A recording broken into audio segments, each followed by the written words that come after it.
अस्सलाम वालेकुम and welcome to your own channel. So student, जैसा कि अपनी प्रीवियस क्लास में हम बिजनेस एनवायरनमेंट चैप्टर नंबर 3 को कर चुके थे डिस्कस। सो आज की इस क्लास में हम डिस्कस करेंगे इसके कुछ एमसीक्यू, मतलब कुछ क्वेश्चंस को हम देखेंगे। Okay, so but make sure कि क्वेश्चन को अटेम्प्ट करने से पहले आपने चैप्टर को एक्चुअल में पढ़ लिया है, आपने वो वाली क्लास अटेंड कर ली है। ओके, अगर उसमें कॉन्सेप्ट बताए गए हैं, जब तक कॉन्सेप्ट नहीं पता होंगे then how will you able to solve the question. चलिए स्टार्ट करते हैं एंड आप साथ के साथ पार्टिसिपेट करिए, देखते हैं आप कितने सवालों के सही जवाब देते हैं। वैसे अल्हम्दुलिल्लाह यू आर वेरी इंटेलिजेंट, ठीक है, मोस्टली स्टूडेंट्स के आंसर बिल्कुल सही होते हैं। सो चलिए आज भी मैं चाहूँगी कि सब अच्छे से पार्टिसिपेट करें और मेजॉरिटी ऑफ स्टूडेंट्स के आंसर सही ही हों।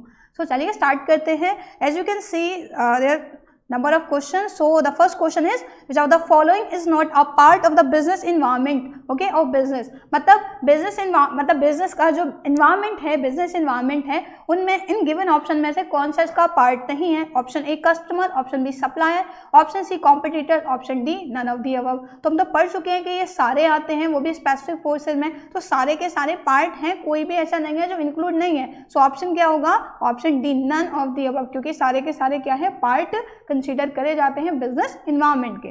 Now question number 2, which of the following is not a component of specific forces of business environment।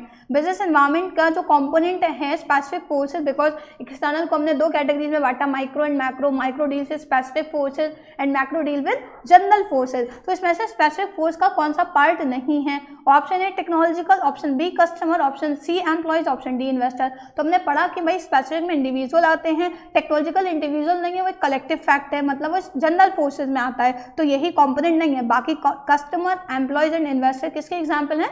Specific forces के एग्जाम्पल हैं या उसके कॉम्पोनेंट हैं। सो option A will be the correct answer. Okay, now question number 3, the growing awareness about healthcare has led to an increase in the demand for healthcare products and services in the country। Now you have to identify the feature of business environment being described in the above case। जैसे कि actual में health care के regarding जो जागरूकता है वो बहुत ज़्यादा बढ़ रही है, जिसकी वजह से health care products and services की डिमांड बढ़ गई है। चाहे वो हेल्थ सप्लीमेंट प्रोडक्ट्स हों, चाहे वो जिम वगैरह हों, जो हेल्थ एक्चुअल में क्या ट्रेनिंग्स हैं, हेल्थ से रिलेटेड योगा वगैरह, तो उनकी सर्विसेज की डिमांड बहुत बढ़ गई है। तो ये किस एनवायरमेंट, बिजनेस एनवायरमेंट के फीचर को आपने क्या करना है, आइडेंटिफाई करना है कि स्टेटमेंट से किस फीचर को रिफ्लेक्ट करा जा रहा है। So option are, option A dynamic nature, option B uncertainty, option C relativity या ऑप्शन डी इंटर रिलेटेडनेस। तो what will be the correct answer? जल्दी से आंसर करिए। Yes, I know you can, and वो भी बिल्कुल सही आप आंसर करोगे। यस, बिल्कुल सही, option D, that is inter relatedness. Because inter मतलब कनेक्टेड है, इंटर रिलेटेड है, बिकॉज द डिमांड और the we can say awareness for health is being increasing day by day, ठीक है, अमंग दी सोसाइटी। तो actual में क्या, इसीलिए जो डिमांड है हेल्थ के प्रोडक्ट्स एंड सर्विसेज की वो बढ़ रही है, तो क्या इंटर रिलेटेडनेस है। Now question number 4, since more number of people have become more beauty and health conscious, our economy has witnessed an unprecedented surge in the number of health and beauty spas and wellness clinics। related feature of business environment being described in the above line। ठीक है, ये statement दे रखा है, क्या कह रहा है कि मतलब अब एक्चुअल में क्या है, बहुत तो ये देखा गया है सोसाइटी के अंदर कि ज़्यादातर लोग एक्चुअल में क्या है, ब्यूटी एंड हेल्थ कॉन्शियस हो रहे हैं। ऊपर वाले क्वेश्चन में सिर्फ हेल्थ के रिगार्डिंग था, ब्यूटी के रिगार्डिंग भी है, जिसकी वजह से जो number of health we can say clinics हैं, सर्विसेज हैं, ब्यूटी स्पाज हैं, पार्लर्स वगैरह हैं, वेलनेस क्लिनिक्स हैं, उनका भी जो एस्टैब्लिशमेंट है वो बढ़ता चला जा रहा है। तो ये किस फीचर को हाईलाइट करें? मिलता जुलता सवाल है, थोड़ा सा चेंज करा गया, वहाँ सिर्फ हेल्थ कॉन्शियस है, यहाँ पर हेल्थ के साथ साथ ब्यूटी भी है। तो एक्चुअल में क्या है, आंसर विल रिमेन सेम, क्योंकि यहाँ पर भी ये एक्चुअल में जो अवेयरनेस है, जो एक्चुअल में everyone wants to look we can say fit and good, तो एक्चुअल में क्या है, इस वजह से जो डिमांड है health and we can say beauty clinics और वेलनेस क्लिनिक्स की वो बढ़ती चली जा रही है। So option C, that is interrelated. Same question था, बस थोड़ा सा चेंज है। It's good. चलिए now question number 5, Twinkle Stars is a well-known resort for organizing parties, especially for children. However, in past 6 months, its popularity has reduced considerably as a new resort with better ambience and facility has opened within its vicinity. Name the related feature of business environment which has influenced the business of Twinkle Stars adversely।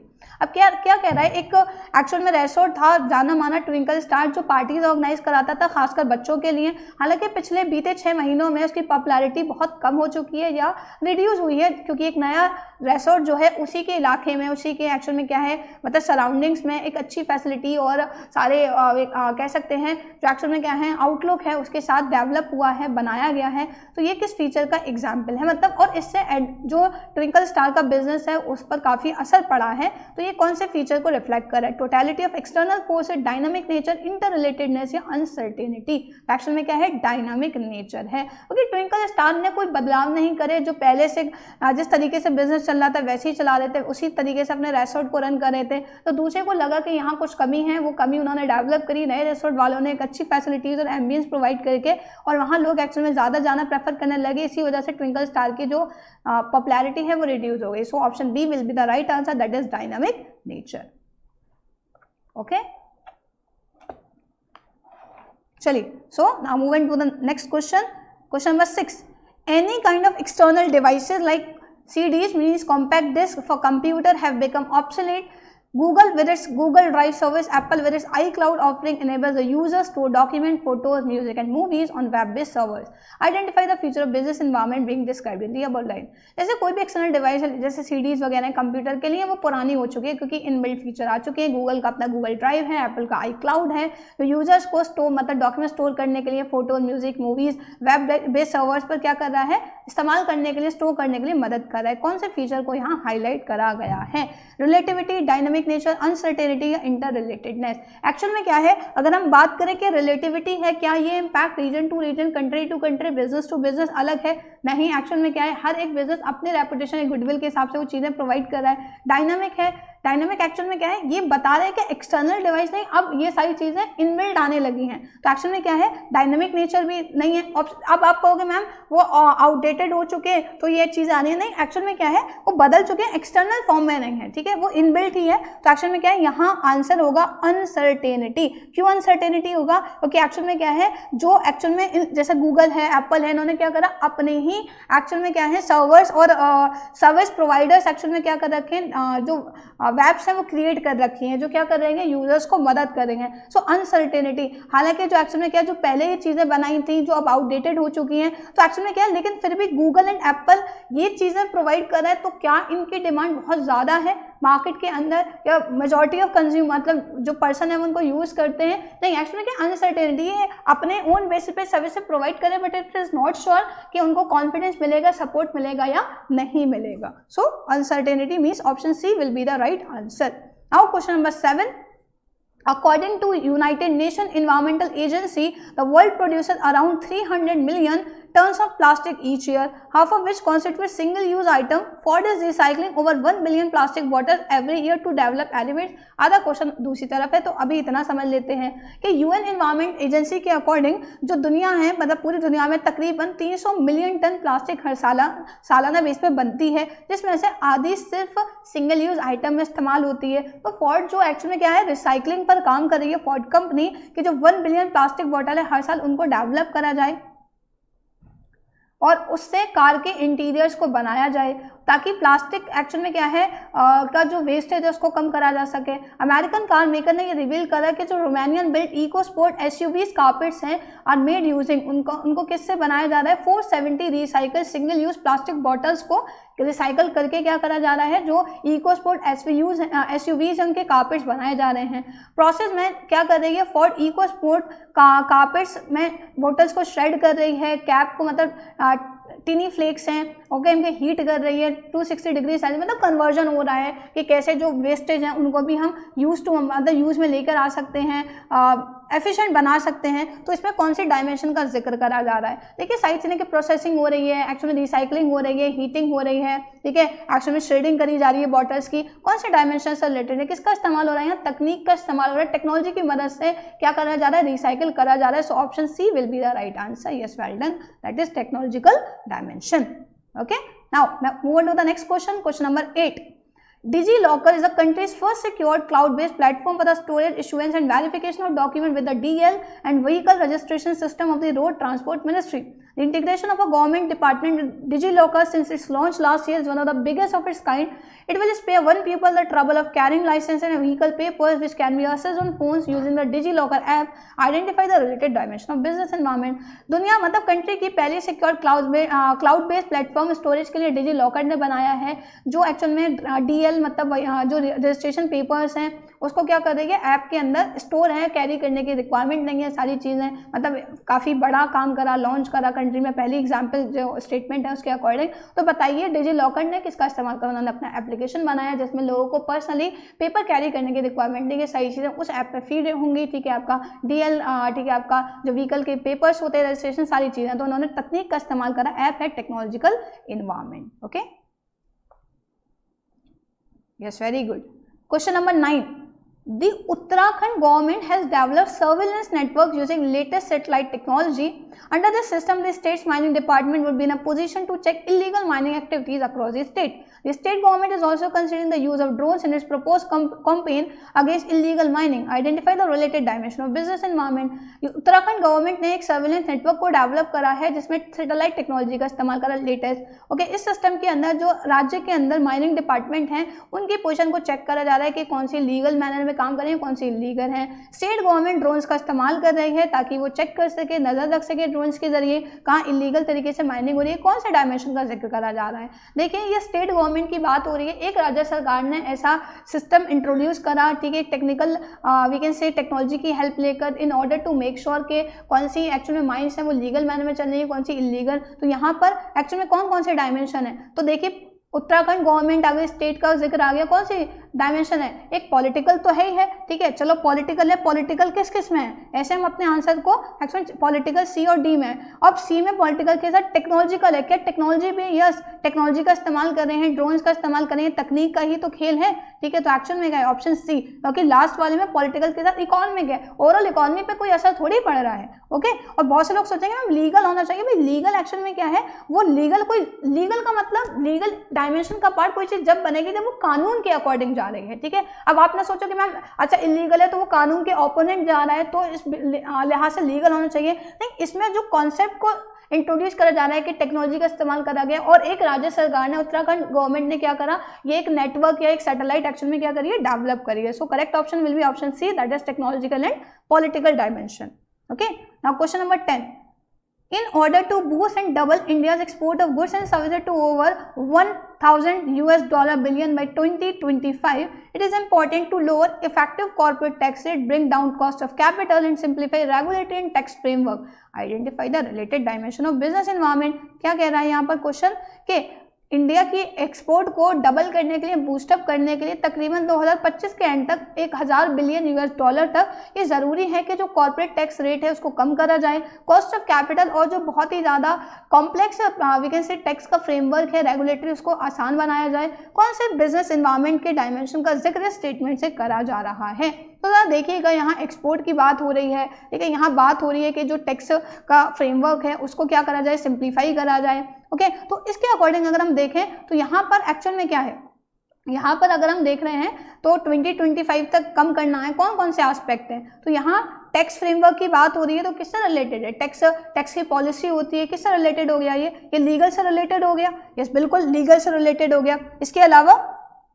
इसके अलावा अगर हम बात करें तो actual में क्या करना है, हमें एक्सपोर्ट बढ़ानी है। अगर एक्सपोर्ट हम बढ़ाएंगे तो एक्चुअल में क्या हो जाएगा, सोशल डेवलपमेंट होगा या नहीं होगा, या सोशल डेवलपमेंट हमें देखने के लिए मिलेगा। तो हमारे पास एक्चुअल में क्या, लीगल तो है ही, और लीगल के साथ साथ दो ऑप्शन है ए एंड डी। लीगल के साथ पहले में सोशल है, दूसरे में इकोनॉमिक है। तो जाइए सोशल पे इम्पैक्ट पड़ेगा या इकोनॉमी पे इम्पैक्ट पड़ेगा, इकोनॉमिक इंप्रूवमेंट होगा, एक्सपोर्ट से इकोनॉमी स्ट्रांग होगी, ठीक है, इकोनॉमी पर असर पड़ेगा। तो option D will be the right answer. ठीक है, पहले देख लिया हमने एक कंपोनेंट कि एक्चुअल में क्या है, टैक्स सिस्टम को सिंप्लीफाई करा जा रहा है तो लीगल हो गया। लीगल के साथ दो ऑप्शन है, एक सोशल है एक इकोनॉमिक, लेकिन कॉन्सेप्ट के लिहाज से एक्सपोर्ट बढ़नी है, इंडिया की ओवरऑल बात हो रही है तो इंप्रूवमेंट होगा, इकोनॉमिक डेवलपमेंट होगा। So option D will be the right answer. Okay, now question number 11, The Economic Survey 2019 suggests that the psychological biases can be used in the realm of tax compliance. It is in favor of using religious norms such dying in debt is a sin to improve tax compliance. Identify the related dimension of business environment. 2019 के economic survey ने ये suggest करा कि जो psychological biases है, मतलब जो हमारे दिमाग की पार्शियलिटी या बाइसनेस है, उसका इस्तेमाल हम कर सकते हैं टैक्स कॉम्प्लाइंस के स्ट्रक्चर को डिज़ाइन करने के लिए। रिलीजियस नॉर्म का इस्तेमाल करें, जैसे कर्ज में मरना एक कहीं ना कहीं क्या है, कह सकते हैं पाप है, सिन है, ठीक है। तो इससे क्या होगा कि हम लोगों को ये एक्चुअल में कह सकते हैं कॉन्फिडेंस प्रोवाइड करें कि वो टैक्स टाइमली पे करें। एक्चुअल में टैक्स को कॉम्प्लाइंस का मतलब होता है किसी चीज़ को ओबे करना, to adhere to the rules and regulation, follow करना, ऑनर करना, जो भी रूल्स एंड रेगुलेशन है उनको एक्सेप्ट करना, कह सकते हैं उनको फॉलो करना। तो अब आप उसका क्या कर रहे हो, एक्चुअल में कहीं ना कहीं अपमान नहीं कर रहे, उसको स्वीकार कर रहे हो, ठीक है। तो कौन सा डायमेंशन है, अब यहाँ पर बात हो रही है टैक्स वगैरह की, तो लीगल से कंसर्न है और किससे अपील करी जा रही है कि लोग ही तो टैक्स पे करते हैं। तो option A will be the right answer, that is legal and social dimension. Okay, चलिए now move on to the next question, that is question number 12। Okay, Question number 12. Electric vehicles with zero tailpipe emission are emerging as a good alternative to problems like climate change, surging pollution leading to ill health, crude import bill and energy security. Identify the related dimension of business environment. ध्यान से समझिए question.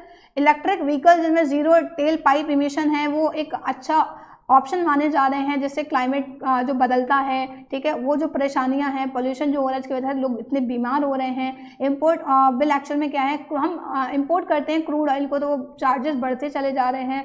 Energy कहीं ना कहीं actual में क्या है, ज़्यादा लॉस हो रही है। तो ये कौन से डायमेंशन का जिक्र करा जा रहा है, इलेक्ट्रिक व्हीकल्स, ठीक है। तो इलेक्ट्रिक है, लीगल का पार्ट है, और कौन कौन से हैं, ठीक है। क्या इससे एक्चुअल में क्या है, जब हम बात कर रहे हैं कि प्रॉब्लम्स हो रही है तो प्रॉब्लम सोसाइटी को फेस करनी पड़ रही है, मतलब इंपोर्ट बिल, ये सारे एक्चुअल में क्या है इकोनॉमिक में आता है, मतलब ओवरऑल इकोनॉमी पर असर पड़ेगा अगर इंपोर्ट कम करेंगे। और इंपोर्ट बहुत ज़्यादा करते हैं हम क्रूड ऑयल की, हालांकि फिर इंटरपोर्ट भी होता है उसका, लेकिन पहले इंपोर्ट करते हैं इसके लिए। तो option A will be the right answer. Okay, कौन कौन से कॉम्पोनेंट है,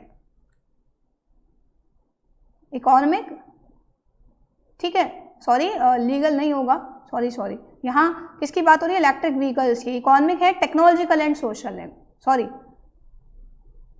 फ्लो में, ठीक। इकोनॉमिक, टेक्नोलॉजिकल एंड सोशल है, क्योंकि इकोनॉमी पर असर पड़ेगा, इंपोर्ट कम होगा, ये एक्शन में क्या है इंप्रूवमेंट हमें देखने के लिए मिलेगा इकोनॉमिक ग्रोथ के अंदर। टेक्नोलॉजी का इस्तेमाल हो रहा है, इलेक्ट्रॉनिक व्हीकल्स एक्चुअल में क्या करे जा रहे हैं, इंकरेज करे जा रहे हैं। सोशल इम्पैक्ट पड़ेगा, क्योंकि सोशल जो प्रॉब्लम्स हैं, जैसे एक्चुअल में क्या पॉल्यूशन की वजह से बीमारी जो बढ़ती हैं, हेल्थ प्रॉब्लम्स होती हैं, क्लाइमेट चेंज होता है, तो ये सारी प्रॉब्लम क्या हो जाएंगी, रिड्यूस हो जाएंगी। Now question number 13। Your tummy began its business by offering the classic combo of hamburgers and fries, but over the time their customer wanted healthier foods. So Your Tummy responded and began offering healthy alternatives such as salads, fruits, wraps and oatmeal. If Your Tummy had not responded, they may have lost customers that wanted to eat healthier foods. The above case highlight one of the points related to the importance of business environment and its understanding by managers. Identify it. ठीक है, बड़ा आसान सा सवाल है, पढ़िए इस सवाल को, समझिए और जल्दी से आंसर करिए, जल्दी से। ओके, क्या कहना है कि भाई योर टमी ने एक्चुअल में एक क्लासिक कॉम्बो से बिजनेस शुरू करा, हैमबर्गर्स एंड फ्राइज, लेकिन एक्चुअल में क्या उनके कस्टमर चाहते हैं कि हेल्दी फूड्स मिले, तो उन्होंने फ़ौरन तुरंत एक्चुअल में सैलड्स, फ्रूट रैप्स एंड ओट मील, दलिया वगैरह ये चीज़ें प्रोवाइड करना शुरू करी। रिस्पॉन्ड करा, अगर नहीं करते तो कस्टमर जो हेल्दियर फूड्स खाना चाहते थे उनको वो लूज़ कर देते, ठीक है, वो लोग चले जाते, कहीं और डाइवर्ट हो जाते। तो इस केस से कौन सा इंपॉर्टेंस पता चल रहा है कि उन्होंने स्टडी कराना, तो क्या है, it helps in coping with rapid change. लोगों का टेस्ट बदल रहा है और ये चेंज ही तो है, change in taste, change in fashion. अब इन चेंजेस को एंटिसिपेट करने में, एनालाइज करने में बिजनेस एनवायरनमेंट मदद कर रहा है, so that we can cope up with them, और यही काम करा है योर टमी ने। So option A will be the right answer. अब बहुत से लोग ये ना सोचो कि अपॉर्चुनिटी थोड़ी है, उसे तो अपने ही कस्टमर के रिगार्डिंग जो चेंजेस थे इन देयर टेस्ट उसको एनालाइज करा कि नहीं, वो एक्चुअल में कॉम्बो तो एंजॉय कर रहे हैं, लेकिन कुछ लोग ये मतलब एक्चुअल में क्या है, ज़्यादा जंकी हो जाता है, ठीक है, एक्चुअली ऑयली है, तो हेल्थ कॉन्शियस जो होते हैं बहुत ज़्यादा लोग, तो एक्चुअल में क्या है वो हेल्थियर फूड्स को प्रेफर करते हैं। तो उनके लिए क्या करा उसने, एक्चुअल में हेल्दी फूड्स प्रोवाइड करना शुरू कर दिया। सो it helps in coping with rapid changes will be the right answer. Now question number 14, read it, पढ़िए और जवाब दीजिए। ओके, चलिए क्या कह रहे हैं कि जो गवर्नमेंट का बहुत बड़ा इनिशिएटिव था, पहल थी, जहाँ पर ज़्यादा से ज़्यादा लोग ग्रीन को मतलब ग्रीनरी को फॉलो करें, तो उन्होंने ट्रेंड को मतलब यही लाइन ट्रेंड में जो ट्रेंड में चल रही थी, तो clap away carpet cleaning company है, उन्होंने एडवर्टाइज़ करा कि वो नेचुरल क्लीनर्स का इस्तेमाल करते हैं जो रिन्यूएबल रिसोर्स से आती है, और उनके जितने भी सर्विस व्हीकल्स हैं वो हाइब्रिड हैं, वो गैस एंड इलेक्ट्रिसिटी दोनों का इस्तेमाल करते हैं। तो इन पर्टिकुलर चीज़ों से जो पॉइंट है बिजनेस एनवायरनमेंट की इंपॉर्टेंस के रिगार्डिंग वो कौन सा हाईलाइट करा जा रहा है। भाई गवर्नमेंट ने पहल करी थी, ठीक है, कि keep your city clean and green, ठीक है, स्वच्छ भारत अभियान एंड सो ऑन। इसी चीज़ को ये ट्रेंड में था, तो ध्यान में रखते हुए क्लैप अवे ने अपनी कंपनी को एडवर्टाइज करा इस तरीके से। तो ये किसमें मदद कर रही है? It helps in assisting in planning and policy formulation, it helps in coping with rapid changes, it helps in improving performance, it enables the firm to identify opportunities and getting the first mover advantage. जल्दी से answer करिए।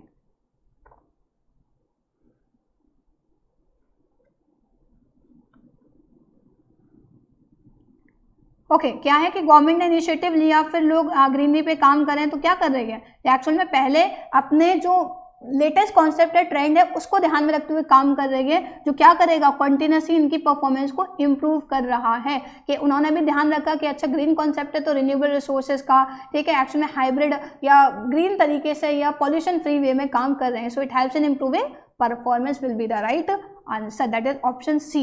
और एक और चीज़, actually में आपको इतने long question नहीं मिलते हैं, लेकिन वो केस स्टडी है, आपको हर तरीके के क्वेश्चन के लिए प्रिपेयर कराया जा रहा है। ओके, बट अभी तक ऐसे कोई क्वेश्चन देखने के लिए नहीं मिले जो केस स्टडीज पर बेस्ड हो। Now question number 15, according to WHO क्या करा गया कि ये ऑब्जर्व करा गया कि 29% जो एडल्ट है वो ओवरवेट है। पिछले 40 सालों में जो ओबेसिटी की प्रॉब्लम है वो 3 गुना हो चुकी है पूरे दुनिया में। और जहाँ पर हाफ ऑफ कंज्यूमर सेक्शन में क्या है, शुगरी ड्रिंक लेते हैं, मतलब जो बेवरेजेस होते हैं, कोल्ड ड्रिंक्स वगैरह होती है एक डे में, ठीक है। अब एक्चुअल में क्या है, बेवरेज सेक्टर बहुत ज़्यादा इनकी डिमांड बढ़ रही है, तो और इसी की वजह से एक्चुअल में क्या ओबेसिटी की प्रॉब्लम ऑब्जर्व करी जा रही है। तो यूके ने एक्चुअल में क्या करा, उन्होंने मतलब जैसे एग्जांपल बताया जा रहा है कि यूके ने शुगर टैक्स लगा दिया 2018 में बेवरेजेस पर कि अगर 5% से ज़्यादा शुगर कंटेंट होगा तो आपको टैक्स देना पड़ेगा। तो कौन सा डायमेंशन है बिजनेस इन्वायरमेंट का? ओके, तो क्या करा, टैक्स लगाया है। टैक्स लगाया लीगल का पार्ट है। क्यों लगाया? क्योंकि सोशल प्रॉब्लम बढ़ रही थी, सोसाइटी को प्रॉब्लम फेस करनी पड़ रही थी। तकरीबन 39% जो टीनेजर्स हैं, एडल्ट हैं, वो ओवरवेट हुए थे, ओबेसिटी की प्रॉब्लम को फेस कर रहे थे, उसका शिकार हो रहे थे। तो क्या है, legal and social. Okay, very easy.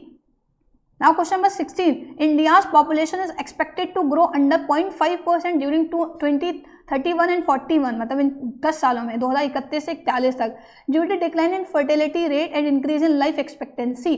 ठीक है, ग्रो होने वाली है 0.5% से, क्योंकि फर्टिलिटी रेट कम हो रहा है और एक्चुअल में लाइफ एक्सपेक्टेंसी रेट बढ़ रहा है due to improvement in health infrastructure.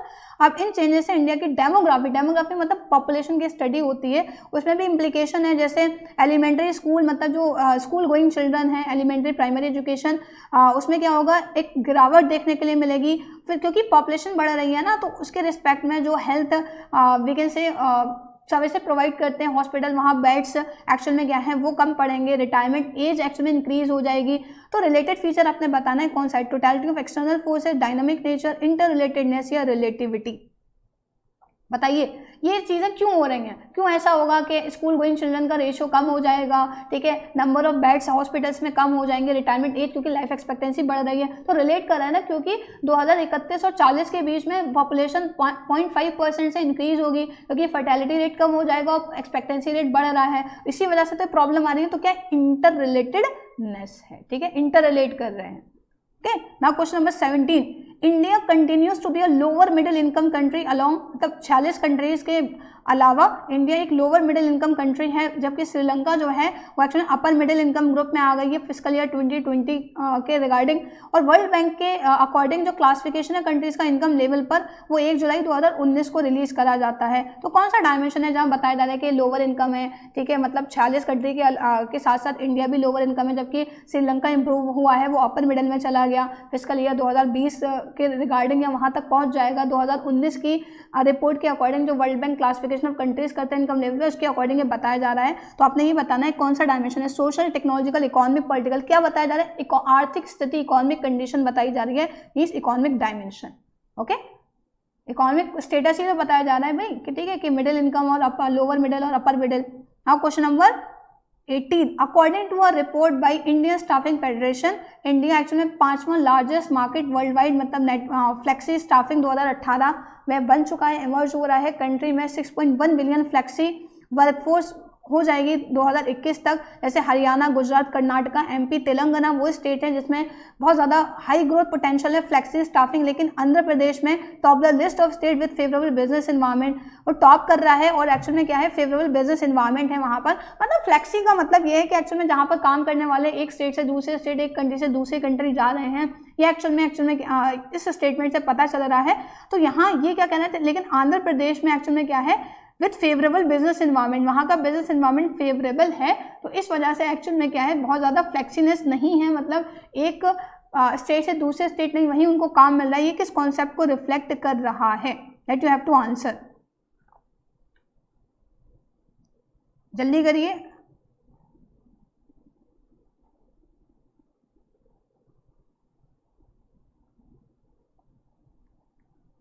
क्यों कर रहा है, क्योंकि आंध्र प्रदेश में बिजनेस एनवायरनमेंट कैसा है, क्वेश्चन में दे रखा है फेवरेबल है, इसलिए वो लिस्ट ऑफ स्टेट में टॉप कर रहा है। तो क्या है वो रिलेटिविटी, क्योंकि वहाँ का जो इन्वायरमेंट है वो फेवरेबल है, and because of this actual में क्या है, जो ग्रोथ पोटेंशियल है फ्लेक्सी स्टाफिंग का, वो एक्चुअल में क्या है, बहुत मतलब ज़्यादा वेरिएशन देखने के लिए नहीं मिलता है। मतलब जो लोगों के पास काम है वो वहीं उनके राज्य में मिल जाता है, स्टेट में मिल जाता है। There is no need for migrating, ठीक है, from one particular place to another. Okay, so option A will be the right answer. Now question number 19. The Union Cabinet has given in principle not to divest stake in Air India. मतलब union cabinet ने एक principal बनाया कि air India में डाइवेस्टन नहीं होगा, मतलब disinvestment नहीं करा जाएगा, वो होली ओन्ड गवर्नमेंट मतलब रहेगी एयरलाइन। इसका मतलब ये है कि government is willing to shed a substantial portion of its stake, ठीक है। एक्चुअल में क्या है, मतलब लेकिन ये गवर्नमेंट चाह रही है कि जो कुछ पोर्शन है वो क्या करा जाए, मैनेजमेंट के बतौर एयरलाइन का प्राइवेट सेक्टर को दे दिया जाए। तो कौन सा कॉन्सेप्ट है, यूनियन गवर्नमेंट ने प्रिंसिपल है not to divest stake in Air India की, मतलब डिसइन्वेस्टमेंट नहीं करना, एक होली गवर्नमेंट ओन्ड है, लेकिन एक्चुअल में सरकार चाह रही है कि एक्चुअल में क्या करा जाए, willing to shed a substantial, कुछ पोर्शन दे दिया जाए, हालांकि सबका सब नहीं, मतलब wholly owned majority of portion या स्टेक जो है वो सरकार अपने हाथ में रखे, कुछ किसको दे दे, फॉर मैनेजमेंट पर्पज प्राइवेट को दे दे। तो कौन सा कॉन्सेप्ट है, लिबरलाइजेशन, प्राइवेटाइजेशन, ग्लोबलाइजेशन या डिमोनेटाइजेशन। सो बिल्कुल आसान है ये सवाल, जल्दी से आंसर करिए। यस बिल्कुल प्राइवेटाइजेशन, थोड़ा प्राइवेटाइजेशन की तरफ जा रहा है ये, और जनरली प्राइवेटाइज बेसिकली देखने के लिए हमें मिला भी है। हालांकि जब डिसइन्वेस्टमेंट की बात करते हैं तो disinvestment is one of the route of privatisation. Okay, privatisation का एक जरिया है डिसइन्वेस्टमेंट, चाहे आप कितना भी कम कर रहे हो लेकिन प्राइवेटाइज तो हो रहा है ना, कुछ पोर्शन जो बेसिकली पहले स्ट्रिक्टली रिजर्व था पब्लिक के लिए। Now question number 20, Indian government ने मेक इन इंडिया इनिशिएटिव को लॉन्च करा सितंबर 2014 में, ताकि फॉरेन डायरेक्ट इन्वेस्टमेंट को बढ़ाया जा सके, स्पेशली 25 सेक्टर्स के अंदर। 2015 के अकॉर्डिंग एफडीआई का जो इन्फ्लो है इंडिया में वो 48% से इंक्रीज हुआ। मतलब 2014 में जब एक्चुअल में लॉन्च हुई थी, 2015 में ही बहुत कम टाइम पीरियड के अंदर 48% का इंक्रीमेंट देखने के लिए मिला। तो कौन सा कॉन्सेप्ट है जो बताया जा रहा है इनफ्लो के रिगार्डिंग, तो पहले तो रिस्ट्रिक्शन था फॉरेन डायरेक्ट इन्वेस्टमेंट पर, लेकिन क्या करा गया, फिर इसको एक्चुअल में अलाउ करा गया, मतलब आज़ादी दी गई कि अलाउ करा गया फॉरेन डायरेक्ट, मतलब फॉरेन इन्वेस्टर भी इन्वेस्टमेंट कर सकते हैं, means option C that is liberalisation. Well done, very good, option C liberalisation. Question number 21, आज के टाइम पीरियड में जो गुड्स एंड सर्विसेज का फ्लो है वो ना सिर्फ बहुत तेज़ और चीप है बल्कि रिलायबल एंड सिक्योर भी है। आप कुछ भी कहीं की भी दुनिया के हिस्से से मंगा सकते हो, इंटरनेट लोगों को जोड़ रहा है, कोई बंदिशें नहीं है, कोई बाउंड्रीज नहीं है, बिजनेस करने में भी कौन सा कॉन्सेप्ट है, ये बंदिशें या जो एक्चुअल में बाउंड्रीज हैं, बैरियर्स हैं, वो किस वजह से टूटे हैं, किस कॉन्सेप्ट से रिड्यूस हुए हैं, the answer will be globalisation. Very easy, बाकी ऑप्शन देखने की ज़रूरत ही नहीं पड़ी, ठीक है, बहुत आसान सा सवाल। 2016 8 नवंबर में मतलब भारतीय सरकार ने अनाउंस करा कि 500 और 1000 के जो बैंक नोट हैं वो एक्चुअल में क्या हैं, वो लीगल टेंडर नहीं रहेंगे, उनको एक्चुअल में बैन कर दिया गया, ख़त्म, मतलब डिमोनेटाइजेशन, नोटबंदी हो गई थी। 1000 और 500 के नोट की गवर्नमेंट ने नए 500 और 2000 के नोट्स इश्यू करने के रिगार्डिंग भी अनाउंसमेंट करी, ठीक है, for the demonetise bank note. तो कौन सा कॉन्सेप्ट है यहाँ पर, सवाल में इतनी बड़ी हिंट है, कौन सा है, ये तो बहुत अच्छे से पता है, डिमोनेटाइजेशन। इस कॉन्सेप्ट को डिमोनेटाइजेशन बोलते हैं, जहाँ पर जो बैंक नोट हैं उनको सीज करा गया था 500 और 1000 के 2016 8 नवंबर 2016 में। Now question number 23, which of the following is a feature of demonetisation. Demonetisation का फीचर क्या था, ठीक है, टैक्स एडमिनिस्ट्रेटिव मेजर, टैक्स को एडमिनिस्ट्रेट करने का एक तरीका था, इंस्ट्रूमेंट था, सेविंग को चैनलाइज करना फॉर्मल फाइनेंशियल सिस्टम के अंदर, कैशलेस इकोनॉमी को डेवलप करना, या all. So answer will be all of the above. ये मकसद था, मतलब ये फीचर थे। हालांकि डिमोनेटाइजेशन के टैक्स का जो एडमिनिस्ट्रेशन है उसको इम्प्रूव करना एक मेजर था, टैक्स को इम्प्रूव करना, या ब्लैक जो एक्चुअल में मनी है उसको कर्व करना। Okay, now last question is there. Question number 24. A business has to offer wider choice in purchasing, enhanced quality of goods and services in order to maintain an edge over its competitors. मतलब एक business को बहुत सारी varieties provide करनी पड़ती हैं अच्छी quality के साथ, ताकि वो कॉम्पिटिटर को एक कॉम्पिटिशन दे सके। नई इकोनॉमिक पॉलिसी के इम्प्लीमेंटेशन के साथ जैसे LPG आई तो काफ़ी चैलेंजेस कॉर्पोरेट सेक्टर को फेस करने पड़े। कौन सा इंपॉर्टेंट चैलेंज है जो इस लाइन में बताया गया है? कौन सी line? A business has to offer wider choice in purchasing, enhance quality of goods and services in order to maintain an edge over its competitor. किस कौन सा बात बताई जा रही है इस स्टेटमेंट में? कंपटीशन बढ़ा है इसलिए तो ऐसे करना पड़ रहा है, क्योंकि एक्चुअल में क्या है, अपने कॉम्पिटिटर से compete करने के लिए क्या करना पड़ेगा, आपने अपने बिजनेस के अंदर डिफरेंट वैराइटीज प्रोवाइड करनी पड़ेंगी, वो भी अच्छी क्वालिटी के साथ। सो option A will be the right answer, increasing competition. Okay, और हमने पढ़ा है कि यही तो इम्पैक्ट हुआ, कॉम्पिटिशन बढ़ा, कस्टमर डिमांडिंग हो गए, मार्केट ओरिएंटेशन चेंज हुआ। ठीक है, और इसके अलावा जनरली क्या है, बजटरी सपोर्ट जो मिलता था पब्लिक सेक्टर को वो रिड्यूस हो गया। लेकिन यहाँ ऑप्शन में जो भी ऑप्शन है उसमें से सही ऑप्शन स्टेटमेंट के अकॉर्डिंग क्या है? Option A, that is increasing competition. तो ये हैं कुछ सवाल, all 24 questions we have discuss. I hope ये सारे क्वेश्चन आपको क्लियर हुए हों। लेकिन एक और बात मैं आपको बता दूं कि बहुत ज़्यादा ये केस स्टडीज़ पर बेस्ड है।